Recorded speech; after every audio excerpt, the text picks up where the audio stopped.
Wala raw kinalaman ang mga kinakaharap na impeachment complaint ni Vice President Sara Duterte sa pag-anunsyo niyang tatakbo siya sa pagkapangulo. Sabi ni VP Duterte, nakapagdesisyon siyang tumakbo noong mga huling buwan ng 2025. Hindi raw siya natatakot. Nasiraan siya. 2023 pa lang sinimulan na.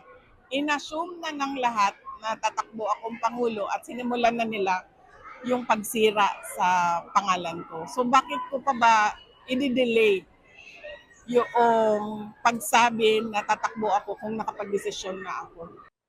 Hindi raw muna niya papangalanan kung sino ang nire-recruit niyang running mate. Hahayaan daw muna niya makapagdesisyon ng taong yon. May pahayag naman ang bise kaugnay sa pagkikita ni Pangulong Bongbong Marcos at ni dating Vice President at ngayon Naga City Mayor Leni Robredo nitong mga nakaraang araw.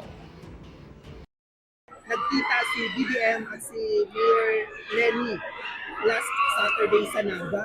And una naman sa Malacanang, pumunta na naman sila. So, ano na action mo dito? In relation to sa 2028 elections. Good luck. Good luck. And speaking of good luck, sinabi din ni BBM na good luck daw nung nag-pronounce ka na tatakbo last Wednesday. Oo.